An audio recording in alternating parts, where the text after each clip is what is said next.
Thaina mamangai matam amani leibak asida ningthau puriklai kauba ama leirami. Ningthau ado angang oina leibakkidamak wayel bichar amadi leibak ngaknabagi mahakpu ningthau singhasanda phamhanduna ningthau ama oihallami. Angang oijarabaso ningthau puriklai asi haithoi singthoirami. Ningthau asi apokpa mama amadi mapa amata leiramde. Ningthau na angang nawa oiringai matamda mama mapa animak laibak thiba thodok amadagi laikidabani. Ningthau puriklai asibu chaunanaba yolakkiba miyoi adugi mamingna Mani kaurami. Manina nongma puriklaina angang oiringai matamda asumna khanki. Aikhoigi iningthau puriklai ase hayeng chawraklaba matamda soidana khudong thiningai oirakadaw. Aduna aihak kari tawgani. Asi khanduna magi nupi adubu kauduna hairaklami. Manigi nupi thoinuna tapna. Hoine, adusu chumi. Mamado, taibang miyoi banati. Mamagi ikhajikti, aikhoigi iningthau puriklai asida yauribani. Mana mapung marei pharakpa matamda, soidana mamagi matawgumna tawrakani. Adudi, aikhoi leiriba prajasing asida akaiba ma oirakloidra. Madu oirakjingai, nang ai changduna puriklaibu afaba miyoi ama oinanaba semgadabani. Nang aina yamna wana chaunanaba yoklaklibani. Aduna karisu awaba khallun. Mapadi taibang miyoibani. Miyoibagi ikhajikti yauridana. Thoinu awabagi nungsa sorama hontorai. Puriklaina thoinubu mabu hekpokpiba mamamakni khanna nungsina luna chana khanjarami. Thoinuna puriklaibu nungsina sanapurik haina kaurami. Thoinuna imagi sanapuri sese chakse chathoklu. Nangna pamjaba nga thongbani se. Ima aidi loina chadoini chakse amata lemhaloi. Hayeng aina chawraklaba matamda ima amadi ipagagi seba tawdoini. Adugane imaga ipagada usilaktaba miyoi adudine aina halaga chadoini. Wahai asida thoinudi lawai luton satkre. Hai adumna tawba yade. Sanadi leibak miyamgi ningthau. Leibak amagi ningthauna asumna phattaba wa ngangba haiba yade ko. Hoi ima ai ngangaroigi asumba wase ko. Matam kharagi matungda puriklai adu taseng mapung marei farakle. Yengbada awatpa amate hek leite. Masak mataw asuki matik phajai. Numitu tasengna puriklai masa yamna nungaite haiduna magi kada tumba changlaklami. Numidangi matamda puriklai magi kada tumba changlakle. Mana tumnamdai khudingi magi makok adu hek chi. Aigi koksa thokna chikreda. Karigino aina asiguma matam asida kok hek chi siba. Nate aigi kok manung asida karibu yauraba janu khangde. Hayengdi ngaihak koithokluki. Aigi inai sing asiga sum singhasanda phamduna lepak miyamgi bichar tawduna sum leiba asida ai ngaurakadawre. Mapangi phajakraba mahausagi saktam ase uge phangdri. Puriklaidu ahingdu matumba yada nongadu mangankhre. Mani puriklaigi manakta laktuna hairaklamni. Aidi chathokhaningdabani sanaibu yengu nakna chathokrabadi singhasan ase ihang hangduna lehauragani. Adugidi kaisu wabirun. Ipana ningthina ngak senduna prajasing asibu waraudanaba senabiramu. Ima thoinu sulei. Aihak ngaihak sumapangi phajaba ase yengluki. Ngasi khaktangdi. Puriklaina phajana hairaba sidade maniso wa makha taba ngamdre masu tuminna leire. Puriklai ado manai masel singa lam koiba yengba oina thoraklami. Ningthau puriklaina asumna makhongna chattuna manai masen singa lakpa ase ubada leiriba prajasing asinaso harauna Lona nushine yengnai. Lesabi macha singdi puriklaigi phajaba ase ubada ngausu ngaunari pambasu yaunari. Aikhoigi ningthau ase pakhanga oiri. Onthoknasu phajaida aidi ngaure. O ngaure haidunane nanggi oiba kaisu phangoiko. Ngaikhone tu yengwada chapu sabi che thoibigi manakta changkhre. Haima madi thoibigi manakta changisibu karigino. Thoibi se masaka phajare. As soidana haikrani. Tasengna maksu puriklai thoibigi masak phajaba ase ubada ngaurami. Nangi chapu macha singsidi yam phajaine. Ai khara leikrage kayano. Iningthaunubu pambirabadi loinabu bikho apamba khalaga mamala mata lawjaroi. Ihe karigi mamal lawroidoino yade lawgadabani. Ado nangi mingdi kari kauge yumna kadai waidagino. Aigi mingdi thoibi yumna khunthaka somdagine. Puriklai mana pamjaba chapu macha khara lawraga mamal oinanaba sanagi sane kharapi. Thoibina namduna lahauche puriklai atai mafam chattabida konunglomda adum halakle. Mahaki thamoida thoibibudi pamjakre. Nongmadi ikhang khanghaudana puriklaina magi kada lairingaida puriklai ado makok yamna chiglaklam. Makhutna haife thengduna yengi mahaki makokta machi ani haurakpa adu thengnarami. Puriklai du yamna ngai. Puriklai mingselda yenglaga asumna khalli. Kain aigi kokta sumba sangi machi manba asibu palakliba asiba nahan khaidi pandi karigin aigi ima amadi ipasu asiguma machi asi hongnabrane leibrak praja miyam asina ukhrabadi aibu karina haikini sani haiduna loina lawkhrani nate aise sumna tawrukliba asibu karigino asi khanduna mahak wakhal yamna wajarami ningthau puriklai du masada angakpana thanki puriklaina asumna nungaitana leiringai mahaki manai amana mahaki senanaba fi thinba changlakhe puriklaina manai adu ukiba tare khanduna fi amana makuk adu kupsilaga lei iningthauna senanaba fi sida leire yari chalo manai adu suningthau adugi mawong adu da tingai wahai amata haiba ngamda fi adu thanamlaga chetki manai adu chetkibaga puriklai adu sora sangba mohon tokladuna wakhal amada leike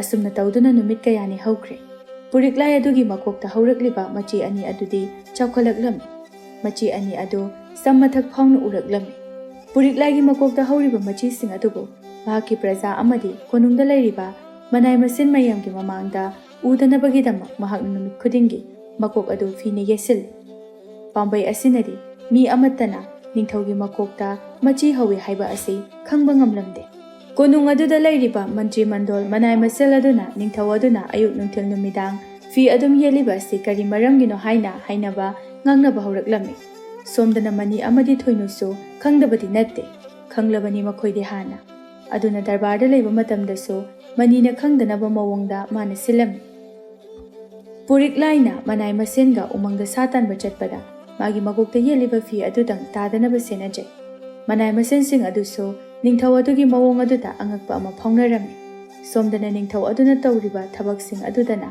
mahaki kokta machi hawi haibagi aronba asi khangnaramde thoinuna sanapuri ngasidi ai karigumba wapam amata hangjage ima saklabi haibi imagi wapam kari oirabano nahak hojik asumna leiba yar nathantana praja sing ase senaba ngamla nahak na pamjaba khoida jaba leiragadi aingonda hai puriklai thoinugi wahai asida thoibibu ningsinglaklam thoinuda thoibigi maramda hairame fare haying ai isamak chatuna hekta haijaruragi puriklai du nokfeta maktawrai mathangi numit ki ayuk anganba aduda thoinu ningthiba fizol setuna nupi kharaga thoibigi mayum tamna laklam thoibigi mayum hek yobaga thoibigi mama mapa unaduna puriklai gi damakta thoibibu hairame mama mapa oiriba adudi haraubugi pankhai lekhidre lepak asigi ningthau asimakna machanupibu taloi oijagi hairabada thoibisu momonokjai makhoi pumbagi pakhum tarabada thoinu asuki matik haraujai luhongbagi matam leplami haijing kharaisu kare adugu puriklai gi aronba ado kayam kuina lotuna thamgani puriklai gi makokta hauriba machi ani asi nongmagi asum sangkalaklami luhonggadabusu kuisilaklamde thoibiga mikup ama unaduna apampamda nushiba wari kaya sabagi matam phawba puriklaina thoibida pibide thoibina tatana chithi tharaktuna unanaba hanjan hairakpadagi puriklai ado amuktangdi unage khanduna unaba numit haikre adubu magi makok ado fina matam kuina sangna yesinduna thamlubagi samadusu sangkalaklammi kaktabagi magi samkakna naba manai ani thaduna kohalloi angang nupa macha ama laktuna puriklai gi masamadu kakpa hawraklammi ngaikho nupa macha nakhoi leiriba sing mapana loina thokro aiga nupa macha asidang lehoge makhoi sing adusu loina thokre puriklai nupa macha aduda onsinduna hairaklammi yengoi nupa macha nangna aigi samasya kakpa hawdringaida ai nanga yanaba ma puraknaba tawse nang aina hairiba wa ase nangna yarabadi nangi mamal yamlaba khudol kaya ama pigani karigumba yadrabadi nangbu sibagi dandi aina pigani nahak soidana yarakani haiba aina khangi nupa macha adudi ningthaugi wa aduda khawtak chai kina khumlaklami ayazage ꯍꯥꯏꯕꯤꯌꯨ ꯑꯩꯒꯤ ꯀꯣꯛ ꯑꯁꯤꯗ ꯃꯆꯤ ꯑꯅꯤꯈꯛ ꯍꯧꯔꯤ ꯃꯁꯦ ꯁꯟꯒꯤ ꯃꯆꯤ ꯃꯥꯜꯂꯤ ꯀꯅꯥꯅꯁꯨ ꯈꯪꯍꯟꯗꯕꯅꯤ ꯅꯪꯅꯅꯦ ꯃꯁꯤ ꯀꯛꯊꯠꯂꯝ ꯀꯅꯥꯗꯁꯨ ꯍꯥꯏꯗꯣꯛꯄ ꯌꯥꯗꯦ ꯑꯩ ꯅꯪꯒꯤ ꯃꯃꯜ ꯌꯥꯝꯂꯕ ꯁꯅꯥ ꯂꯨꯄꯥ ꯑꯃꯗꯤ ꯑꯩꯒꯤ ꯂꯩꯔꯤꯕ ꯂꯧꯁꯤꯡ ꯑꯁꯦ ꯅꯪꯉꯣꯟꯗ ꯇꯪꯈꯥꯏ ꯑꯃ ꯄꯤꯊꯣꯛꯀꯦ ꯅꯨꯄꯥ ꯃꯆꯥ ꯑꯗꯨꯁꯨ ꯌꯥꯔꯦ ꯍꯔꯥꯎ ꯍꯔꯥꯎ ꯁꯝ ꯑꯗꯨ ꯅꯤꯡꯊꯤꯅ ꯀꯛꯂꯤ ꯀꯣꯛꯇ ꯁꯟꯒꯤ ꯃꯆꯤ ꯃꯥꯟꯕ ꯑꯗꯨꯁꯨ ꯀꯛꯏ ꯃꯗꯨ ꯀꯛꯄꯗ ꯄꯨꯔꯤꯛꯂꯥꯏ ꯑꯗꯨ ꯃꯀꯣꯛ ꯈꯖꯤꯛꯇꯤ ꯉꯥꯎꯈꯤ ꯋꯥꯈꯜꯗꯨ ꯈꯖꯤꯛꯁꯨ ꯃꯪꯈꯤ ꯁꯝ ꯀꯛꯄ ꯂꯣꯏꯔꯗꯨꯅ ꯅꯨꯄꯥ ꯃꯆꯥ ꯑꯗꯨ ꯆꯠꯅꯅꯕ ꯊꯣꯔꯛꯂꯤ ꯄꯨꯔꯤꯛꯂꯥꯏꯅ ꯅꯨꯄꯥ ꯃꯆꯥ ꯑꯗꯨꯗ ꯃꯥꯅ ꯍꯥꯏꯈꯤꯕꯁꯤꯡ ꯑꯗꯨ ꯂꯣꯏꯅ ꯄꯤꯔꯝꯃꯤ ꯍꯧꯖꯤꯛꯇꯤ ꯄꯨꯔꯤꯛꯂꯥꯏ ꯃꯀꯣꯛꯇ ꯐꯤ ꯌꯦꯠꯇ꯭ꯔꯦ ꯂꯩꯔꯤꯕ ꯄ꯭ꯔꯖꯥ ꯃꯅꯥꯏ ꯃꯁꯦꯟꯁꯤꯡꯅ ꯑꯁꯨꯝꯅ ꯍꯥꯏꯅꯩ ꯑꯩꯈꯣꯏꯒꯤ ꯏꯅꯤꯡꯊꯧꯅ ꯅꯍꯥꯟ ꯃꯈꯩ ꯃꯀꯣꯛꯇ ꯐꯤ ꯌꯦꯠꯂꯤꯕ ꯑꯁꯤꯗꯤ ꯁꯝ ꯀꯛꯇꯕꯒꯤ ꯑꯣꯏꯔꯦꯗꯅ ꯄꯨꯔꯤꯛꯂꯥꯏ ꯍꯔꯥꯎ ꯍꯔꯥꯎꯅ ꯊꯣꯏꯕꯤ ꯎꯅꯕ ꯂꯥꯛꯂꯝꯃꯤ ꯊꯣꯏꯕꯤꯗꯤ ꯄꯨꯔꯤꯛꯂꯥꯏꯕꯨ ꯑꯍꯥꯟꯕ ꯎꯖꯕ ꯅꯨꯃꯤꯠꯇ ꯑꯄꯥꯝ ꯅꯨꯡꯁꯤ ꯐꯥꯎꯈ꯭ꯔꯕꯅꯤ ꯄꯨꯔꯤꯛꯂꯥꯏꯁꯨ ꯊꯣꯏꯕꯤꯕꯨ ꯅꯨꯡꯁꯤꯖꯩ ꯃꯈꯣꯏ ꯑꯅꯤ ꯉꯥꯏꯍꯥꯛ ꯋꯥꯔꯤ ꯋꯥꯇꯥꯏ ꯇꯧꯗꯨꯅ ꯃꯌꯨꯝꯗ ꯍꯜꯂꯛꯂꯦ ꯄꯨꯔꯤꯛꯂꯥꯏꯁꯨ ꯇꯁꯦꯡꯅꯃꯛ ꯍꯔꯥꯎꯖꯩ ꯃꯥꯅ ꯋꯥꯖꯔꯕ ꯑꯗꯨ ꯍꯧꯖꯤꯛꯇꯤ ꯐꯔꯦ ꯃꯀꯣꯛ ꯑꯗꯨ ꯀꯔꯤꯁꯨ ꯇꯧꯗ꯭ꯔꯦ ꯃꯇꯝ ꯈꯔ ꯂꯩꯔꯒ ꯊꯣꯏꯕꯤ ꯑꯃꯗꯤ ꯄꯨꯔꯤꯛꯂꯥꯏ ꯂꯨꯍꯣꯡꯂꯝꯃꯤ ꯃꯥꯒꯤ ꯂꯨꯍꯣꯡꯕ ꯑꯗꯨ ꯂꯩꯕꯥꯛ ꯀꯌꯥꯒꯤ ꯅꯤꯡꯊꯧ ꯀꯌꯥ ꯑꯃ ꯂꯥꯛꯂꯝꯃꯤ ꯑꯗꯨꯕꯨ ꯂꯣꯠꯅ ꯃꯁꯛ ꯂꯣꯠꯇꯨꯅ ꯅꯨꯄꯥ ꯑꯃ ꯂꯥꯛꯄ ꯑꯗꯨ ꯎꯕꯗ ꯃꯅꯤꯅ ꯅꯨꯄꯥ ꯑꯗꯨꯕꯨ ꯐꯥꯗꯨꯅ ꯀꯅꯥꯅꯣ ꯍꯪꯉꯤ ꯅꯨꯄꯥ ꯑꯗꯨꯒꯤ ꯃꯁꯛ ꯑꯗꯨ ꯎꯕꯗ ꯃꯅꯤ ꯀꯤꯕꯁꯨ ꯐꯥꯎꯔꯝꯃꯤ ꯀꯤꯅ ꯀꯤꯅ ꯍꯪꯂꯛꯏ ꯅꯪ ꯑꯩꯈꯣꯏꯒꯤ ꯃꯍꯥꯔꯥꯅꯤ ꯏꯕꯦꯝꯃꯒꯤ ꯃꯕꯨꯡ ꯅꯠꯇ꯭ꯔꯥ ꯅꯨꯄꯥ ꯑꯗꯨꯅ ꯅꯣꯛꯐꯦꯠ ꯇꯧꯗꯨꯅ ꯍꯣꯏ ꯃꯥꯅꯤ ꯏꯆꯥ ꯑꯁꯤ ꯂꯨꯍꯣꯡꯂꯅꯤ ꯇꯥꯕꯗ ꯑꯩꯍꯥꯛ ꯂꯥꯛꯂꯤꯕꯅꯤ ꯑꯗꯨꯕꯨ ꯑꯩꯒꯤ ꯐꯤꯕꯝ ꯑꯁꯤꯗ ꯀꯔꯝꯅ ꯆꯪꯂꯨꯒꯅꯤ ꯑꯩꯒꯤ ꯏꯆꯜ ꯑꯃꯗꯤ ꯃꯄꯨꯔꯣꯏꯕ ꯀꯔꯝꯅ ꯀꯝꯗꯧꯅ ꯁꯤꯈꯤ ꯑꯩ ꯂꯣꯏꯅ ꯈꯪꯉꯤ ꯑꯩꯁꯨ ꯃꯌꯥꯝꯅ ꯈꯪꯈꯤꯕ ꯇꯥꯔꯒꯗꯤ ꯑꯐꯕ ꯑꯣꯏꯔꯣꯏ ꯈꯟꯗꯨꯅ ꯐꯤꯅ ꯈꯨꯝꯖꯤꯟꯗꯨꯅ ꯂꯣꯟꯅ ꯂꯥꯛꯄꯅꯤ ꯏꯆꯥꯒꯤ ꯃꯁꯛ ꯎꯒꯦ ꯌꯦꯡꯖꯒꯦ ꯈꯟꯗꯨꯅ ꯃꯅꯤ ꯃꯃꯤꯠꯇꯒꯤ ꯃꯄꯤ ꯇꯥꯅ ꯍꯥꯏꯔꯛꯏ ꯑꯁꯣꯝꯒꯤ ꯀꯥ ꯑꯁꯤꯗ ꯂꯥꯛꯄꯤꯌꯨ ꯃꯤꯑꯣꯏꯕꯁꯤꯡꯅ ꯎꯈ꯭ꯔꯕꯗꯤ ꯅꯍꯥꯛꯄꯨ ꯁꯣꯏꯗꯅ ꯈꯨꯗꯣꯡꯊꯤꯕ ꯁꯣꯏꯗꯅ ꯅꯪꯒꯅꯤ ꯃꯅꯤꯒ ꯅꯨꯄꯥ ꯑꯗꯨꯒ ꯀꯥ ꯑꯗꯨꯗ ꯆꯪꯂꯛꯂꯝꯃꯤ ꯅꯨꯄꯥ ꯑꯗꯨꯅ ꯅꯨꯡꯉꯥꯏꯇꯅ ꯍꯥꯏꯖꯔꯛꯏ ꯑꯩꯈꯣꯏꯒꯤ ꯃꯄꯣꯛ ꯑꯁꯦ ꯌꯥꯝꯅ ꯇꯣꯜꯂꯕ ꯃꯄꯣꯛ ꯑꯃꯗ ꯄꯣꯛꯂꯨꯔꯦ ꯍꯤꯡꯆꯥꯕ ꯑꯩꯈꯣꯏꯁꯨ ꯊꯃꯣꯏ ꯄꯥꯜꯂꯤ ꯃꯤꯅꯨꯡꯁꯤ ꯐꯥꯎꯔꯤ ꯑꯩꯒꯤ ꯏꯆꯜꯗꯣ ꯍꯤꯡꯆꯥꯕꯤ ꯑꯣꯏꯖꯔꯕꯁꯨ ꯃꯤꯑꯣꯏꯕ ꯑꯃꯒꯨꯝꯅ ꯂꯩꯖꯕ ꯏꯆꯝ ꯆꯝꯖꯕꯅꯤ ꯅꯪ ꯑꯃꯗꯤ ꯅꯍꯥꯛꯀꯤ ꯂꯣꯏꯅꯕꯤꯅꯤ ꯑꯩꯒꯤ ꯏꯆꯟꯅ ꯍꯨꯟꯗꯣꯛꯂꯝꯕ ꯏꯆꯥ ꯄꯨꯔꯤꯛꯂꯥꯏꯕꯨ ꯆꯥꯎꯅꯅꯕ ꯌꯣꯛꯂꯛꯄ ꯑꯁꯦ ꯑꯩ ꯍꯥꯏꯅꯤꯡꯉꯥꯏ ꯂꯩꯇꯅ ꯍꯔꯥꯎꯕ ꯄꯣꯛꯏ ꯑꯗꯣ ꯃꯍꯥꯛꯅ ꯑꯩꯕꯨ ꯃꯁꯛ ꯈꯪꯒꯗ꯭ꯔꯥ ꯑꯩꯕꯨ ꯎꯕꯗ ꯃꯥꯅ ꯑꯀꯤꯕ ꯄꯣꯛꯀꯗ꯭ꯔꯥ ꯀꯔꯤꯒꯤ ꯃꯥꯒꯤ ꯃꯥꯃꯕꯨ ꯑꯀꯤꯕ ꯄꯣꯛꯇꯣꯏꯅꯣ ꯃꯥꯗꯤ ꯑꯣꯟꯊꯣꯛꯅ ꯍꯔꯥꯎꯔꯒꯅꯤ ꯑꯩ ꯁꯣꯏꯗꯅ ꯅꯍꯥꯛꯀ ꯎꯅꯅꯕ ꯁꯤꯟꯒꯅꯤ ꯑꯩꯅꯗꯤ ꯃꯉꯣꯟꯗ ꯋꯥꯍꯩ ꯑꯃꯠꯇ ꯍꯥꯏꯗ꯭ꯔꯤ ꯃꯥꯅ ꯍꯪꯂꯛꯄ ꯃꯤꯀꯨꯞꯇ ꯀꯔꯤ ꯇꯧꯔꯛꯀꯅꯤ ꯍꯥꯏꯕꯁꯨ ꯑꯩ ꯈꯪꯗꯦ ꯉꯥꯏꯍꯥꯛ ꯉꯥꯏꯕꯤꯔꯝꯃꯨ ꯃꯅꯤꯅ ꯂꯣꯠꯅ ꯂꯥꯛꯇꯨꯅ ꯄꯨꯔꯤꯛꯂꯥꯏꯕꯨ ꯀꯥ ꯑꯁꯤꯗ ꯄꯨꯔꯛꯂꯝꯃꯤ ꯄꯨꯔꯤꯛꯂꯥꯏ ꯅꯨꯄꯥ ꯑꯗꯨ ꯎꯕꯗ ꯉꯛꯅ ꯍꯪꯂꯛꯏ ꯏꯄꯥ ꯏꯕꯨꯡꯉꯣ ꯃꯥꯗꯤ ꯀꯅꯥꯅꯣ ꯃꯅꯤꯅ ꯇꯞꯅ ꯃꯨꯟꯅ ꯇꯥꯕꯤꯌꯨ ꯑꯩ ꯋꯥꯔꯤꯁꯤꯡ ꯑꯁꯦ ꯍꯥꯏꯖꯒꯦ ꯇꯝꯖꯒꯦ ꯃꯥꯡꯗ ꯂꯩꯔꯤꯕ ꯅꯨꯄꯥ ꯑꯁꯦ ꯑꯇꯩ ꯀꯅꯥ ꯅꯠꯇꯦ ꯅꯪꯒꯤ ꯃꯥꯃꯅꯤ ꯅꯪꯕꯨ ꯍꯦꯛ ꯄꯣꯛꯆꯕ ꯅꯃꯥ ꯑꯗꯨꯒꯤ ꯄꯣꯛꯃꯤꯟꯅꯕ ꯃꯌꯥꯝꯕꯅꯤ ꯃꯍꯥꯛ ꯍꯤꯡꯆꯥꯕꯅꯤ ꯍꯤꯡꯆꯥꯕ ꯑꯣꯏꯔꯕꯁꯨ ꯇꯥꯏꯕꯪ ꯃꯤꯑꯣꯏꯕ ꯑꯃꯒꯨꯝꯅ ꯂꯩꯕꯅꯤ ꯅꯪꯒꯤ ꯏꯃꯥ ꯑꯗꯨꯁꯨ ꯍꯤꯡꯆꯥꯕꯤ ꯅꯤꯉꯣꯜ ꯅꯪꯅ ꯅꯨꯃꯤꯠ ꯈꯨꯗꯤꯡꯒꯤ ꯂꯣꯠꯇꯨꯅ ꯂꯥꯛꯈꯤꯕ ꯅꯪꯒꯤ ꯀꯣꯛꯇ ꯄꯥꯜꯂꯤꯕ ꯃꯆꯤ ꯑꯅꯤ ꯑꯗꯣ ꯃꯗꯣ ꯅꯪꯒꯤ ꯍꯤꯡꯆꯥꯕ ꯑꯃ ꯑꯣꯏꯕꯒꯤꯅꯤ ꯄꯨꯔꯤꯛꯂꯥꯏ ꯉꯛꯅ ꯃꯅꯤꯗ ꯌꯦꯡꯉꯤ ꯀꯩꯕꯣ ꯑꯩꯕꯨ ꯍꯤꯡꯆꯥꯕꯤꯒꯤ ꯃꯆꯥ ꯅꯠꯇꯦ ꯑꯩ ꯇꯥꯏꯕꯪ ꯃꯤꯑꯣꯏꯕꯅꯤ ꯀꯩꯅꯣ ꯅꯣꯏꯅ ꯍꯥꯏꯔꯤꯕꯁꯦ ꯑꯩꯕꯨ ꯋꯥꯈꯜ ꯃꯥꯡꯍꯜꯂꯦ ꯌꯦꯡꯉꯣꯏ ꯑꯩꯈꯣꯏꯅ ꯍꯥꯏꯔꯤꯕ ꯑꯁꯦ ꯑꯁꯦꯡꯕ ꯉꯥꯛꯇꯅꯤ ꯑꯗꯣ ꯅꯪꯒꯤ ꯀꯣꯛꯇ ꯍꯧꯕ ꯃꯆꯤ ꯑꯅꯤ ꯑꯗꯨꯗꯤ ꯀꯗꯥꯏ ꯑꯁꯤ ꯍꯥꯏꯔꯒ ꯌꯦꯡꯉꯤ ꯅꯨꯄꯥ ꯑꯗꯨꯁꯨ ꯃꯥꯅ ꯀꯨꯞꯂꯤꯕ ꯐꯤ ꯑꯗꯨ ꯂꯧꯊꯣꯛꯏ ꯄꯨꯔꯤꯛꯂꯥꯏ ꯅꯨꯄꯥ ꯑꯗꯨꯒꯤ ꯃꯀꯣꯛꯇ ꯃꯆꯤ ꯑꯅꯤ ꯂꯩꯕ ꯑꯗꯨ ꯎꯔꯦ ꯃꯥꯒ ꯆꯞ ꯃꯥꯟꯅꯩ ꯉꯛꯅ ꯌꯦꯡꯂꯤꯉꯩ ꯃꯊꯛꯇ ꯑꯁꯨꯝꯅ ꯑꯃꯨꯛ ꯍꯥꯏꯔꯛꯏ ꯃꯁꯦ ꯑꯩꯈꯣꯏꯒꯤ ꯊꯋꯥꯏ ꯑꯣꯏꯔꯤꯕꯅꯤ ꯃꯁꯤ ꯍꯦꯛ ꯌꯥꯎꯗꯕꯗ ꯑꯩ ꯁꯤꯒꯗꯧꯔꯤꯕꯅꯤ ꯑꯗꯨꯒ ꯅꯪꯁꯨꯅꯤ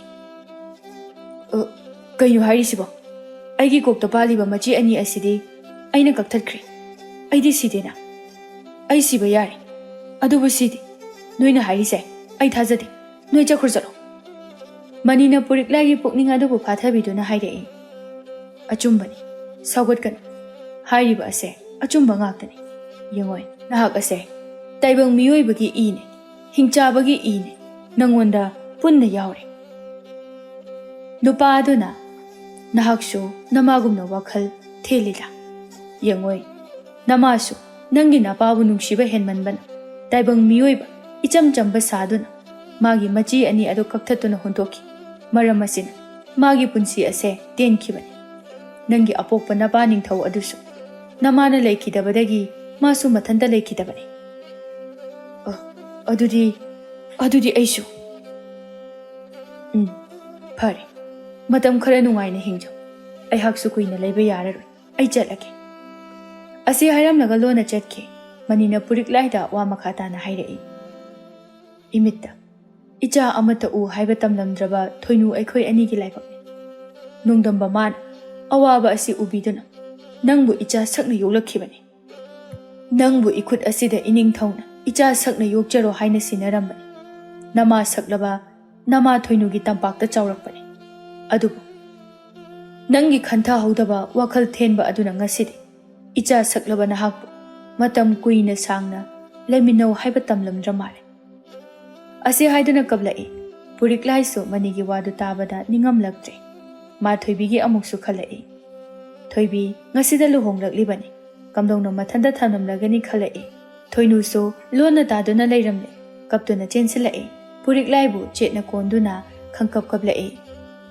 aigi ijabu ithanu ngasidagi kanana su setuna pukiba yaroye sanapuri ibagi bungo nahak imabu thadokduna chatkhiba yaroye ai nahak pu udaba thaibak palasida ai leiba ngamloye karigi adumna tawribano puriklai mama saklaba thoinuna mabu konduna kablakpa aduda masa ado leiba yada thamoi sokna kaptuna hairai ima ai lale nacha lale ima ai hingchabigi macha nati ai di imagi macha ne karigi imabu thadokduna aina chatkadawribano ai kaidasu chatloi imagi naksida ai adumak leigani ai taibang miyoibagi I hakchang asida yauribani karigi damakta ai sigani ima se kapkano imana kapase nacha leiba ngamde thamoida chaina ama phawri imana kapase tharag ai yamna nungaitre imana laifam kayada chatuna ichagi thawaibuni jagani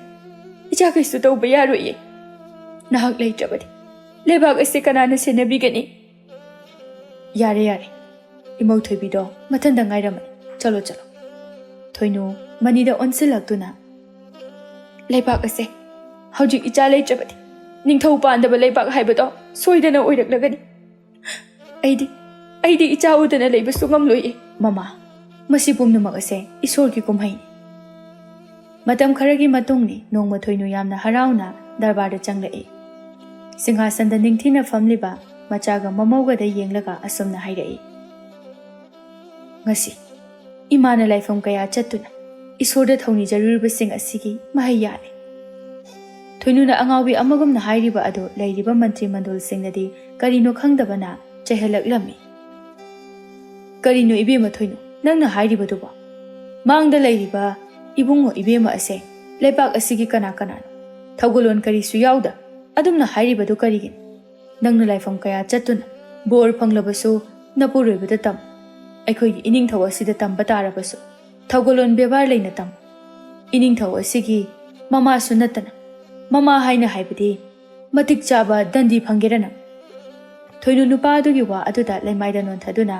mapi ira chenduna hairai iningthau nanaina soikilan kiba wahai karan chankiba yaukhrabasu nanai bungakpi thoinu chatke haina onkhalakpaga puriklaina hairaklammi ima karigi adumna narulukna chatke khanbano aingonda karigi adugumba mingau kobibano nachada ima nachada imana nushina sanapurik haina gauzabada adum kobi ima imagi kari nungaiba paunu nachada tambi thoinu momo noktuna ima horen tamlaki ima harau mankhiduna afa phata kari su khangludri thoibi famlambadagi hawgalaktuna thoinugi manakta changsilai aduga magi kada thoinubu puduna changkhre thodok asida manidi kaya ipen penjadre puriklai asawa sakphamda ngasai wanganglakhiba nupa aduda onsilaktuna hairai nahak asidagidi darbar asida laklagano ima thoinubu kari natik leituna asumba wahai haibano mahak ase kanano haibanang khangjaba mali mahak ase aigi imani aibu hek pokpiba ima mahangna ibu chawnunaba magi mafamda nauthi saduna yoklakhibani aigi imada ꯑꯁꯤꯒꯨꯝꯕ ꯋꯥꯍꯩ ꯍꯥꯏꯕꯁꯦ ꯅꯪꯒꯤ ꯀꯔꯤ ꯋꯥꯈꯜꯗꯒꯤꯅꯣ? ꯅꯨꯄꯥ ꯑꯗꯨꯅ ꯀꯤꯅ ꯅꯣꯂꯨꯛꯅ ꯍꯥꯏꯖꯔꯛꯏ꯫ ꯉꯥꯛꯄꯤꯒꯅꯤ ꯅꯤꯡꯊꯧ, ꯅꯅꯥꯏꯅ ꯁꯣꯏꯈꯤꯕ ꯑꯁꯤꯒꯤꯗꯃꯛꯇ ꯉꯥꯛꯄꯤꯌꯨ꯫ ꯅꯅꯥꯏꯗꯤ ꯀꯔꯤꯁꯨ ꯈꯪꯖꯕ ꯅꯠꯇꯦ, ꯅꯅꯥꯏꯕꯨ ꯉꯥꯛꯄꯤꯌꯨ꯫ ꯄꯨꯔꯤꯛꯂꯥꯏꯗꯨ ꯈꯣꯜ ꯈꯔ ꯀꯜꯂꯞ ꯇꯧꯅ, ꯀꯅꯥ ꯂꯩ? ꯅꯨꯄꯥ ꯑꯁꯤ ꯀꯣꯅꯨꯡ ꯑꯁꯤꯗꯒꯤ ꯇꯥꯟꯊꯣꯛꯈꯣ꯫ ꯃꯅꯥꯏ ꯃꯁꯜ ꯈꯔ ꯆꯪꯂꯛꯇꯨꯅ ꯅꯨꯄꯥ ꯑꯗꯨ ꯄꯨꯊꯣꯛꯈ꯭ꯔꯦ꯫ ꯄꯨꯔꯤꯛꯂꯥꯏꯅ ꯈꯔ ꯁꯥꯎꯅ ꯈꯣꯟꯖꯦꯜ ꯑꯗꯨ ꯀꯜꯂꯞ ꯇꯧꯅ ꯍꯥꯏꯔꯛꯏ꯫ ꯉꯁꯤ ꯍꯥꯏꯕ ꯅꯨꯃꯤꯠ ꯑꯁꯤꯗꯒꯤ ꯈꯪꯗꯕꯁꯨ ꯈꯪꯍꯧꯔꯣ, ꯇꯥꯗꯕꯁꯨ ꯇꯥꯍꯧꯔꯣ꯫ ꯑꯩꯒꯤ ꯏꯃꯥ ꯊꯣꯏꯅꯨꯗ ꯋꯥꯍꯩ ꯋꯥꯇꯥ ꯅꯨꯡꯉꯥꯏꯔꯣꯏꯗꯕ ꯍꯥꯏꯕ ꯌꯥꯔꯣꯏ꯫ ꯉꯁꯤꯗꯒꯤꯗꯤ ꯃꯍꯥꯛꯄꯨ ꯅꯈꯣꯏ ꯃꯌꯥꯝꯅ ꯕꯦꯕꯥꯔ ꯇꯧꯒꯗꯕꯅꯤ꯫ ꯄꯨꯛꯅꯤꯡ ꯅꯨꯡꯉꯥꯏꯔꯣꯏꯗꯕ ꯋꯥꯍꯩ ꯍꯥꯏꯕꯁꯨ ꯌꯥꯔꯣꯏ꯫ ꯑꯩꯒꯤ ꯂꯩꯔꯤꯕ ꯄ꯭ꯔꯖꯥꯁꯤꯡ ꯑꯁꯤꯕꯨ ꯑꯩꯅ ꯑꯩꯒꯤ ꯏꯃꯨꯡ ꯃꯅꯨꯡꯒꯨꯝꯅ ꯅꯨꯡꯁꯤ꯫ ꯃꯔꯝ ꯑꯁꯤꯅ ꯅꯨꯡꯁꯤ ꯆꯥꯟꯅꯅ ꯂꯩꯃꯤꯟꯅꯁꯤ꯫ ꯅꯈꯣꯏꯒꯤ ꯑꯋꯥꯕ ꯇꯥꯔꯛꯂꯕ ꯃꯇꯝꯗ ꯅꯤꯡꯊꯧ ꯑꯩꯅ ꯃꯇꯦꯡ ꯄꯥꯡꯒꯅꯤ꯫ ꯉꯁꯤꯒꯤꯗꯤ ꯗꯔꯕꯥꯔ ꯑꯁꯤ ꯃꯇꯥꯡ ꯑꯁ꯭ꯋꯥꯏꯗ ꯂꯣꯏꯁꯤꯜꯂꯁꯤ꯫ ꯑꯁꯤ ꯍꯥꯏꯔꯝꯂꯒ ꯄꯨꯔꯤꯛꯂꯥꯏ ꯑꯗꯨ ꯊꯣꯏꯅꯨꯒꯤ ꯃꯅꯥꯛꯇ ꯆꯠꯈꯤ꯫ ꯃꯅꯤ ꯃꯄꯤ ꯑꯗꯨ ꯐꯤꯖꯤꯅ ꯇꯩꯊꯣꯛꯂꯒ ꯅꯣꯛꯐꯦꯠ ꯇꯧꯖꯔꯛꯏ꯫ ꯊꯣꯏꯕꯤꯅ ꯊꯣꯏꯅꯨꯗ ꯌꯥꯝꯅ ꯈꯪꯅꯤꯡꯅ ꯍꯪꯂꯤ, ꯑꯗꯨꯕꯨ ꯊꯣꯏꯅꯨꯅ ꯋꯥ ꯊꯩꯗꯣꯛꯇꯨꯅ ꯈꯨꯝꯃꯤ꯫ ꯊꯣꯏꯅꯨꯅ ꯇꯞꯅ ꯊꯣꯏꯕꯤꯗ ꯍꯥꯏꯔꯛꯂꯝꯃꯤ, ꯌꯦꯡꯉꯣꯏ, ꯅꯄꯨꯔꯣꯏꯕꯒꯤ ꯁꯦꯕꯥ ꯅꯤꯡꯊꯤꯅ ꯇꯧꯀꯣ꯫ ꯃꯍꯥꯛ ꯑꯁꯦ ꯅꯧꯅ ꯃꯃꯥ ꯃꯄꯥ ꯃꯁꯛ ꯈꯪꯍꯧꯗ꯭ꯔꯕꯅꯤ꯫ ꯑꯩꯅ ꯏꯆꯥ ꯁꯛꯅ ꯅꯥꯌꯣꯛꯂꯛꯄꯅꯤ꯫ ꯑꯁꯨꯛ ꯀꯨꯏꯅ ꯂꯩꯔꯛꯄꯁꯦ ꯃꯥꯅ ꯑꯩꯉꯣꯟꯗ ꯑꯁꯤ ꯑꯃ ꯄꯥꯝꯃꯤ, ꯑꯁꯤ ꯑꯃ ꯇꯧ ꯍꯥꯏꯗꯨꯅ ꯅꯣꯡꯃꯇ ꯍꯥꯏꯔꯛꯇꯦ꯫ ꯑꯗꯨꯕꯨ ꯃꯃꯥ ꯁꯛꯂꯕ ꯏꯆꯥꯃꯛꯅꯤ ꯈꯜꯂꯤꯕ ꯃꯍꯥꯛꯀꯤ ꯄꯨꯛꯅꯤꯡꯒꯤ ꯑꯄꯥꯝꯕ ꯋꯥꯗꯤ ꯃꯃꯥꯃꯛ ꯅꯠꯇ꯭ꯔꯕꯁꯨ ꯑꯩꯅ ꯈꯪꯏ꯫ ꯏꯃꯥ, ꯑꯗꯨꯝꯅ ꯅꯨꯡꯉꯥꯏꯇꯕ ꯇꯧꯒꯅꯨ꯫ ꯑꯩꯗꯤ ꯏꯃꯥꯕꯨ ꯑꯄꯣꯛꯄ ꯏꯃꯥꯃꯛꯅꯤ ꯈꯜꯂꯤꯕꯅꯤ꯫ ꯀꯔꯤꯒꯤ ꯑꯗꯨꯝꯅ ꯄꯨꯛꯅꯤꯡ ꯁꯣꯟꯊꯔꯤꯕꯅꯣ? ꯏꯃꯥ, ꯑꯗꯨꯕꯨ ꯑꯩꯁꯨ ꯑꯁꯨꯛ ꯀꯨꯏꯅ ꯂꯩꯔꯛꯄꯁꯦ ꯃꯍꯥꯛꯀꯤ ꯃꯇꯧ ꯑꯁꯤꯗ ꯆꯤꯡꯅꯕ ꯑꯃꯗꯤ ꯄꯣꯛꯂꯤ꯫ ꯏꯃꯥꯅ ꯈꯪꯂꯕꯗꯤ ꯑꯃꯨꯛꯇ ꯍꯥꯏꯕꯤꯌꯨ꯫ ꯅꯆꯥꯒꯤ ꯆꯤꯡꯅꯕꯁꯦ ꯑꯃꯨꯛꯇ ꯀꯣꯛꯍꯟꯕꯤꯌꯨ꯫ ꯅꯍꯥꯛꯅ ꯆꯤꯡꯅꯔꯤꯕ ꯑꯁꯤ ꯀꯔꯤꯅꯣ? ꯍꯥꯏꯌꯨ ꯏꯃꯥꯗ꯫ ꯅꯨꯃꯤꯗꯥꯡ ꯈꯨꯗꯤꯡꯒꯤ ꯃꯍꯥꯛ ꯀꯥꯗ ꯅꯤꯡꯊꯤꯅ ꯇꯨꯝꯗꯨꯅ ꯂꯩꯇꯦ꯫ ꯑꯩꯅ ꯇꯨꯝꯈ꯭ꯔꯕ ꯃꯇꯝꯗ ꯃꯥꯒꯤ ꯀꯅꯥꯁꯨ ꯆꯪꯅꯗꯕ ꯀꯥ ꯑꯁꯤꯗ ꯆꯪꯈꯤꯗꯨꯅ ꯂꯩ꯫ ꯅꯣꯡꯉꯥꯜꯂꯕ ꯃꯇꯝꯗꯗꯤ ꯊꯣꯛꯂꯛꯇꯨꯅ ꯆꯠꯈꯤ꯫ ꯑꯩꯒ ꯅꯤꯡꯊꯤ ꯅꯨꯡꯉꯥꯏꯅ ꯋꯥꯔꯤ ꯁꯥꯕꯒꯤ ꯃꯇꯝꯁꯨ ꯄꯤꯕꯤꯗꯦ꯫ ꯑꯗꯨꯒ ꯃꯥꯅ ꯃꯥꯒꯤ ꯃꯀꯣꯛ ꯑꯁꯤꯗ ꯑꯩꯅ ꯊꯦꯡꯕ ꯁꯣꯛꯄ ꯌꯥꯗꯦ꯫ ꯃꯁꯤꯕꯨ ꯀꯔꯤꯒꯤꯅꯣ? ꯑꯩꯒꯤ ꯅꯥꯛꯇ ꯆꯪꯂꯛꯄ ꯈꯨꯗꯤꯡꯒꯤ ꯃꯀꯣꯛ ꯑꯁꯤꯗ ꯐꯤꯅ ꯌꯦꯠꯇꯨꯅ ꯆꯪꯂꯛꯏ꯫ ꯃꯁꯤꯅ ꯀꯔꯤꯒꯤꯅꯣ? ꯊꯣꯏꯅꯨ ꯈꯨꯝꯐꯝ ꯈꯪꯗ ꯇꯨꯃꯤꯟ ꯂꯩ꯫ ꯇꯟꯖꯥ ꯑꯗꯨꯗ ꯄꯨꯔꯤꯛꯂꯥꯏ ꯑꯃꯗꯤ ꯃꯅꯤ ꯆꯪꯂꯛꯏ꯫ ꯊꯣꯏꯅꯨ ꯃꯄꯤ ꯏꯔꯥ ꯆꯦꯟꯅ ꯌꯦꯡꯂꯛꯏ꯫ ꯊꯣꯏꯕꯤ ꯀꯞꯇꯨꯅ ꯍꯥꯏꯔꯛꯏ, ꯅꯈꯣꯏꯅ ꯑꯩꯒꯤ ꯏꯐꯝꯗ ꯂꯣꯠꯂꯤꯕ ꯋꯥ ꯑꯁꯤꯕꯨ ꯀꯔꯤꯅꯣ? ꯑꯩꯕꯨꯁꯨ ꯈꯪꯍꯟꯕꯤꯌꯨ꯫ ꯑꯩꯕꯨꯁꯨ ꯅꯈꯣꯏꯒꯤ ꯋꯥꯗ ꯑꯔꯣꯠꯄ ꯊꯝꯗꯅ ꯍꯥꯏꯕꯤꯌꯨ꯫ ꯄꯨꯔꯤꯛꯂꯥꯏ ꯊꯣꯏꯅꯨꯗ ꯌꯦꯡꯂꯛꯏ꯫ ꯀꯌꯥꯝ ꯀꯨꯏꯅ ꯂꯣꯠꯇꯨꯅ ꯊꯝꯂꯨꯒꯅꯤ ꯋꯥꯐꯝ ꯑꯁꯤ? ꯊꯣꯏꯅꯨꯅ ꯄꯨꯔꯤꯛꯂꯥꯏꯒꯤ ꯑꯔꯣꯠꯄ ꯄꯨꯟꯁꯤꯒꯤ ꯋꯥꯔꯤ ꯄꯨꯝꯕ ꯊꯣꯏꯕꯤꯗ ꯂꯣꯏꯅ ꯈꯪꯍꯜꯂꯝꯃꯤ꯫ ꯊꯣꯏꯕꯤ ꯑꯁꯤ ꯈꯪꯂꯕꯗ ꯍꯦꯟꯅ ꯊꯃꯣꯏ ꯁꯣꯛꯇꯨꯅ ꯀꯞꯄꯤ꯫ ꯇꯁꯦꯡꯅ ꯄꯨꯔꯤꯛꯂꯥꯏ ꯑꯁꯤ ꯁꯤꯒꯗꯕ ꯃꯇꯝ ꯅꯛꯁꯤꯜꯂꯛꯂꯝꯃꯤ꯫ ꯊꯣꯏꯅꯨꯅ, ꯑꯩꯅ ꯉꯁꯥꯏ ꯑꯌꯨꯛ ꯂꯥꯏ ꯈꯨꯔꯨꯝꯕ ꯆꯠꯄ ꯃꯇꯝꯗ ꯃꯨꯅꯤ ꯑꯃ ꯊꯦꯡꯅꯩ꯫ ꯃꯍꯥꯛꯅ ꯑꯁꯨꯝꯅ ꯍꯥꯏꯕꯤꯔꯛꯑꯝꯃꯤ, ꯑꯋꯥꯡ ꯊꯪꯕ ꯈꯨꯜ ꯑꯁꯣꯝꯗ ꯄꯥꯃꯦꯜ ꯀꯧꯕ ꯑꯍꯩꯕ ꯃꯥꯏꯕ ꯑꯃ ꯂꯩ꯫ ꯃꯥꯒꯤ ꯃꯅꯥꯛꯇ ꯆꯠꯇꯨꯅ ꯄꯨꯟꯁꯤ ꯆꯦꯡꯖꯦꯜ ꯅꯤꯖꯧ ꯍꯥꯏꯅ ꯍꯥꯏꯕꯤꯔꯛꯂꯝꯃꯤ꯫ ꯑꯩꯈꯣꯏ ꯃꯥꯒꯤ ꯃꯅꯥꯛꯇ ꯆꯠꯁꯤ꯫ ꯊꯣꯏꯕꯤꯅ, ꯃꯐꯝ ꯑꯗꯨꯗ ꯆꯠꯇꯨꯅ ꯃꯍꯥꯛꯀꯤ ꯄꯨꯟꯁꯤ ꯑꯁꯤꯕꯨ ꯀꯟꯕ ꯉꯝꯒꯅꯤ ꯍꯥꯏꯔꯕꯗꯤ ꯉꯁꯤꯃꯛ ꯆꯠꯁꯤ꯫ ꯄꯨꯔꯤꯛꯂꯥꯏꯅ ꯑꯁꯨꯝꯅ ꯍꯥꯏꯔꯛꯏ꯫ ꯐꯔꯦ, ꯑꯗꯨꯗꯤ ꯑꯩꯈꯣꯏ ꯆꯠꯁꯤ꯫ ꯃꯅꯥꯏ ꯃꯁꯜ ꯈꯔꯒ ꯄꯥꯃꯦꯜ ꯍꯥꯏꯔꯤꯕ ꯑꯃꯥꯏꯕ ꯑꯁꯤꯒꯤ ꯃꯅꯥꯛꯇ ꯂꯥꯛꯂꯝꯃꯤ꯫ ꯃꯅꯥꯏ ꯃꯁꯜꯁꯤꯡꯗꯤ ꯊꯣꯡꯒꯥꯜꯗ ꯂꯣꯏꯅ ꯂꯩꯔꯝꯃꯤ꯫ ꯅꯤꯡꯊꯧꯒ ꯃꯍꯥꯔꯥꯅꯤꯒ ꯂꯥꯛꯄ ꯑꯗꯨ ꯎꯕꯗ ꯃꯥꯡꯒꯣꯜꯗ ꯂꯥꯏ ꯈꯨꯔꯨꯝꯕꯒꯤ ꯄꯣꯠꯆꯩ ꯁꯦꯝꯗꯨꯅ ꯂꯩꯔꯤꯕ ꯑꯃꯥꯏꯕ ꯄꯥꯃꯦꯜ ꯑꯗꯨ ꯅꯣꯡꯃꯤ ꯅꯣꯡꯃꯤ ꯌꯦꯡꯂꯛꯇꯨꯅ ꯇꯔꯥꯝꯅ ꯀꯧꯁꯤꯜꯂꯛꯂꯝꯃꯤ꯫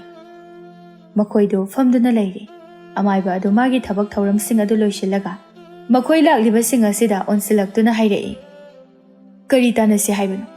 ꯏꯅꯤꯡꯊꯧ ꯃꯁꯥꯃꯛ ꯌꯥꯎꯅ ꯑꯩꯒꯤ ꯂꯥꯏꯔ ꯈꯥꯡꯄꯣꯛꯁꯪ ꯑꯁꯤꯗ ꯊꯥꯖꯗꯅ ꯂꯥꯛꯂꯤꯕ ꯑꯁꯤꯕꯨ ꯀꯔꯤ ꯀꯔꯝꯕ ꯑꯔꯨꯕ ꯁꯅꯥ ꯌꯥꯊꯪ ꯂꯩꯔꯕꯒꯦ? ꯇꯥꯛꯄꯤꯌꯨ꯫ ꯅꯅꯥꯏꯅ ꯉꯝꯖꯕ ꯑꯣꯏꯔꯒꯗꯤ ꯑꯩꯍꯥꯛ ꯇꯧꯖꯒꯦ꯫ ꯑꯩꯈꯣꯏꯅ ꯂꯥꯛꯂꯤꯕꯁꯦ ꯑꯇꯩ ꯀꯔꯤꯒꯤꯁꯨ ꯅꯠꯇꯦ꯫ ꯏꯅꯤꯡꯊꯧ ꯑꯁꯦ ꯃꯍꯥꯛꯀꯤ ꯂꯥꯛꯄꯅꯤ꯫ ꯑꯗꯨꯕꯨ ꯋꯥꯔꯣꯜꯁꯤꯡ ꯑꯁꯦ ꯍꯥꯏꯗ꯭ꯔꯤꯉꯩ ꯃꯃꯥꯡꯗ ꯀꯔꯤꯒꯨꯝꯕ ꯋꯥꯐꯝ ꯈꯔ ꯍꯥꯟꯅ ꯍꯥꯏꯖꯒꯦ꯫ ꯃꯗꯨꯗꯗꯤ ꯌꯥꯕꯤꯌꯨꯗꯣ? ꯍꯥꯏꯕꯤꯌꯨ꯫ ꯍꯥꯏꯒꯗꯧꯔꯤꯕ ꯋꯥ ꯑꯁꯦ ꯅꯥꯀꯣꯡ ꯑꯅꯤ ꯁꯨꯍꯟꯕꯤꯒꯅꯨ꯫ ꯂꯩꯕꯥꯛ ꯑꯁꯤꯒꯤ ꯅꯤꯡꯊꯧ ꯑꯁꯤꯒꯤ ꯃꯥꯏ ꯌꯦꯡꯗꯨꯅ ꯃꯤꯑꯣꯏ ꯀꯅꯥꯗꯁꯨ ꯈꯪꯍꯟꯕꯤꯕꯗꯤ ꯌꯥꯗꯦ꯫ ꯑꯩ ꯄꯨꯝꯅꯃꯛ ꯀꯅꯥꯗꯁꯨ ꯍꯥꯏꯖꯔꯣꯏ꯫ ꯊꯣꯏꯅꯨꯅ ꯄꯨꯔꯤꯛꯂꯥꯏꯒꯤ ꯊꯣꯛꯂꯤꯕ ꯊꯧꯗꯣꯛꯁꯤꯡ ꯑꯁꯤ ꯑꯃꯥꯏꯕ ꯑꯁꯤꯗ ꯂꯣꯏꯅ ꯇꯝꯂꯝꯃꯤ꯫ ꯑꯃꯥꯏꯕ ꯑꯗꯨꯅ ꯅꯤꯡꯊꯧꯒꯤ ꯃꯀꯣꯛ ꯑꯗꯨ ꯃꯨꯟꯅ ꯌꯦꯡꯉꯤ꯫ ꯃꯆꯤ ꯑꯅꯤ ꯊꯨꯗꯦꯛꯈꯤꯕꯒꯤ ꯃꯃꯤ ꯂꯩꯔꯝꯃꯤ꯫ ꯃꯁꯤꯒꯤ ꯊꯨꯗꯦꯛꯈ꯭ꯔꯕ ꯑꯅꯤ ꯑꯗꯨꯗꯤ ꯄꯨꯕꯤꯔꯛꯄ꯭ꯔꯥ? ꯁꯤꯗ ꯂꯩꯖꯔꯦ, ꯁꯦ꯫ ꯇꯥꯏꯕꯪ ꯃꯤꯑꯣꯏꯕꯒꯤ ꯏ, ꯍꯤꯡꯆꯥꯕꯤꯒꯤ ꯏꯅ ꯄꯨꯟꯅ ꯁꯦꯝꯂꯛꯈ꯭ꯔꯕ ꯇꯥꯏꯕꯪ ꯃꯤꯑꯣꯏꯕꯅꯤ꯫ Machi ani asida punsigi tangkhai ama yaukre. Taibang miyoiba oibagi punsi tangkhai amadi leihoriba machi asida leiri. Adubu Iningthaugi punsidi asuktena leikre. Lakliba tha asida soidana taibang thadokduna asiba singi leifamda chatkhragan. Aina kanba ngambagi pambai leite. Mamang thaki punsi wari yenglubada. Iningthau nahak ase isorda nijaduna phangkhibani. Iningthaugi ima ibema ase achamba hingchabi ningol natte. Mahak ase isorgi sap phangnaba hingchabi amakha. Maram asina Iningthau nahakpu aina kanba ngamjararoi. Nanaibu ngakpiyudo.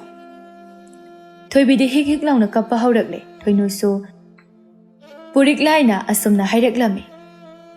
Aise kanano Puriklai wakhal choirakle. Mahak thokliba mayam ase wakhal manglakle. Karino khanglaktre. Iningthauna masi thudeklamdragadi khudongthiba ase thoklamloi.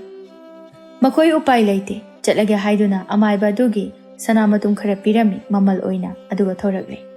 Makoina thongal hek yaubaga amaiba pamel adu hatu chenthoraktuna hairai. Pambai leire pambai amadi leire. Makoi punna amuk changlai yumlomda. Tauriba mataw asida manai masel makhoibu ngakliba thongal da leiriba sing adudi karino haina khalle. Masigi machi ase Iningthaugi imagi poknapam hingchaba singi leifam maduda chalo. Makoigi leifamda sida hidak yauraba ising pukri macha ama leibani.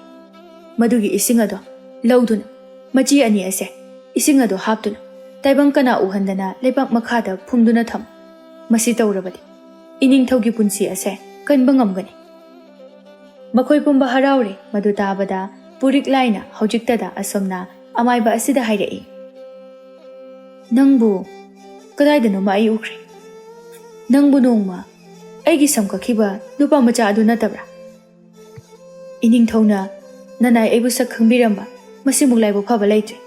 Mani aini numit aduda Iningthauna ifamda pibirakba mamal yamlaba khudol aduna ngasi aina asumna leiriba asini. Puriklai momon noglai. Puriklaina mamagi leifamda laktuna hairiba ising adu laududuna ningthina kana khanghandana fumjillami. Numit asidagi makhoi pumba mipairamba wajaramba adu phakhirami. Puriklai amadi thoibi makhoigi leiriba praja miyoisingda haraumanbagi athum ahau amadi sel kaya pirami. Praja miyamnasu Puriklai amadi thoibibu nungshina luna khanjai. Matam kuina makhoi pumba harau nungaina leiri. Masigi mathakta thoibisu machanupa ama phangjarami. Puriklai machanupa ama phangjabagi harauba phungtokpa oina leipak asida kumai ama pangthoklami. Kumai asida leipak kayagi ningthau kaya amasu yaurami. Praja singna hena dum haraujai. Thoibi amadi Puriklaina nungshina makhoigi machanupa angang oiriba asibu mayam mamangda puthoktuna maming thole launa asumna hairai.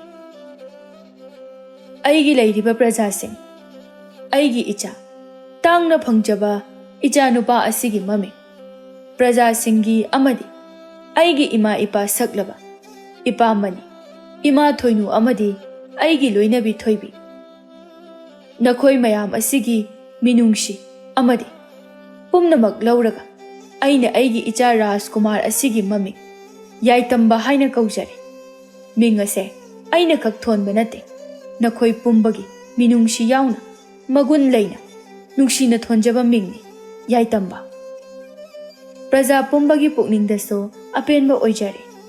Pumnamak harauna nungaina leipak ase ingna chikna maratana awatpa leitana pankhirami. Amaiba pamelso ningthaugi thamoi singna mateng pangjaruba asina mahakso nungaina awat apa amata leitana pankhirami.